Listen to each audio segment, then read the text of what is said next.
Hello everyone, welcome to Heena's online classroom. Today I want to talk about how to improve my English speaking skills, which is a basic question for many English learning Korean students.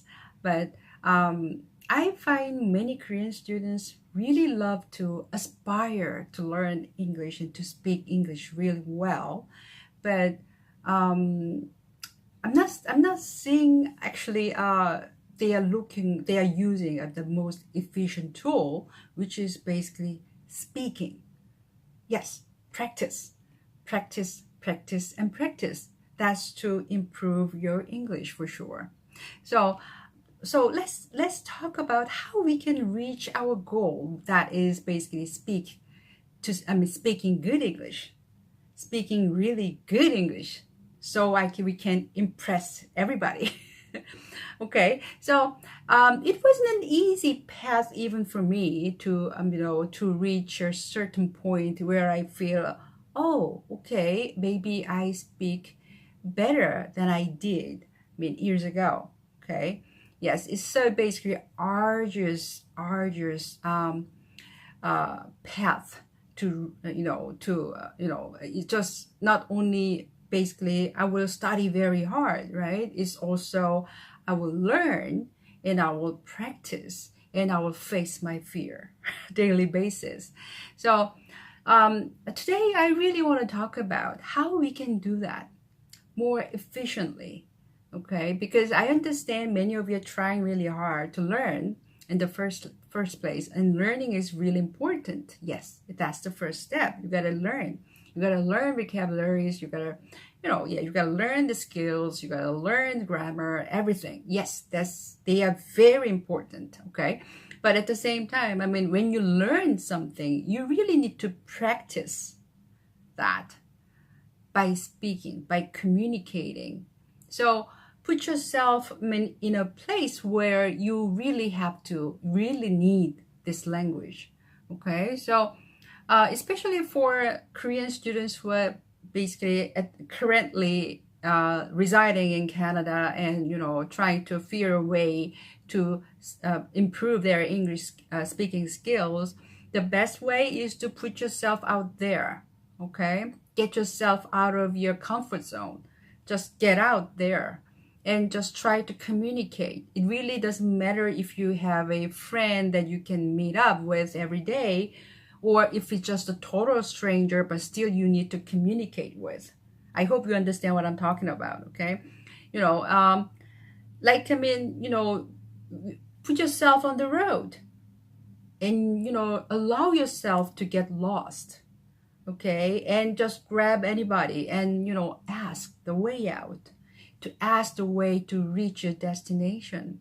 You probably need to give yourself more time and energy to make that happen. But actually, yes, you can do that. You can do that.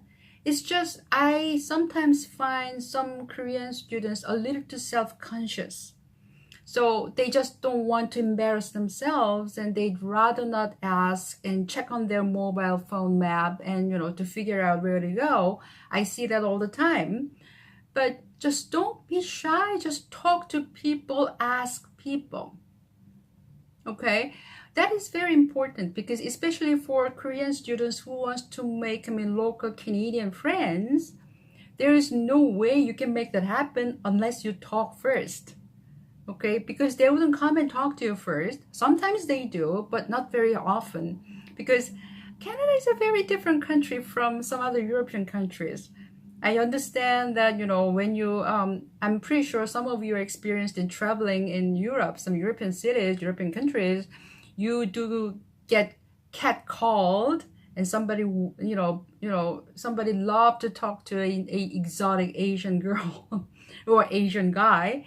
But here in Canada, that really doesn't happen very often. Okay, sometimes it does. Sometimes that happens. Sometimes it does. I'm not saying there's zero occurrence here, but, so what you really need to do is just get out there and grab anybody. Of course, that, should start with, excuse me, sir, excuse me, ma'am.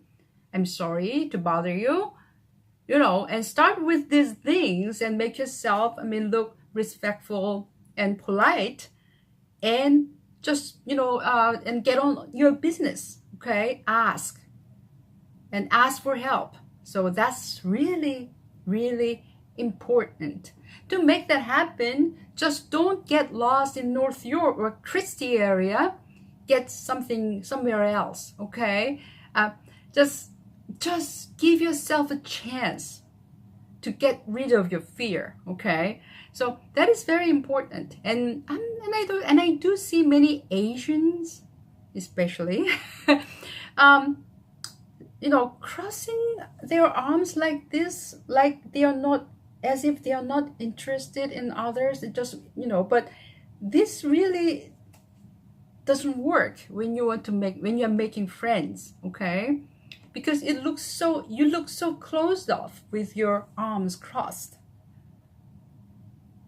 okay? And be sure you will make it proper eye contact. Look at this person in the eyes and ask. Smile and ask. Don't go like,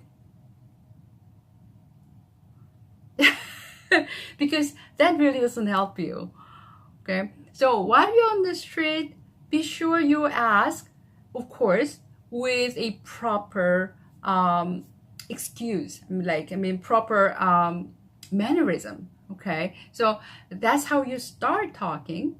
And when you're done with your asking for help, and somebody gave you enough information, then say thank you all the time. Thank you and have a great day. That is very important. Also, and I understand many of you are living in a condo building like mine, and I'm pretty sure you will see many strangers, many residents of your condo building on an elevator. Okay, if that's the case, say hello. Good morning, good afternoon, good evening. Okay, just don't I don't know. It's probably it's more a trust issues that many of Asian students have, but here you are in a different culture, and be a little more friendly, be a little more approachable, then it'll be easier for you to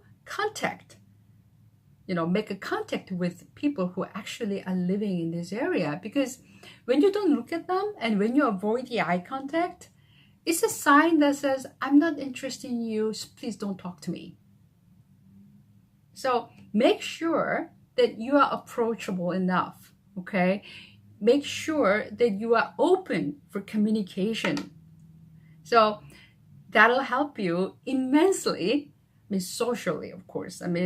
So it is a kind of skills, and it is a kind of skill that when you want to, make friends, okay? So this is just, basic things, but for some reason we didn't learn at school, okay? So especially for my students, for my TEL students, I really want to make it clear that how to be polite, how to be respectful in the first place, okay? So that includes saying thank you, I'm sorry, excuse me at a proper time, right? It's just a way of giving a good impression to a total stranger. No, you don't really have to be always nice. I understand that, because there are some bad, crazy people as well. But when you need someone's help, and when you need someone's favor, when you want to ask someone of a favor, a big favor, then you should show your respect first. So be sure you are on top of, the mannerism and the etiquette that are basically which are necessary to get a friend here. Okay, so yeah, I think that's about it for today. I hope this information was helpful. And if you have any other questions, please just leave your comment on the comment section. And if you have any other questions about, basically the way of living here in Canada, but you are a little too shy to just ask anybody, your questions are always welcome. So So okay, I hope you enjoyed this video. If you liked it, please please give me a thumbs up, right? Give me a thumbs up, or subscribe to it, because that will help me to maintain this video channel. And also, if you have any questions about TEL courses, please just leave your message on the comment section or email me. The contact info, it will be I will just put a link to my my TEL blog, so you guys can contact me as well. All right, so thank you so much. This has been Hina, and I'm hoping to see you soon.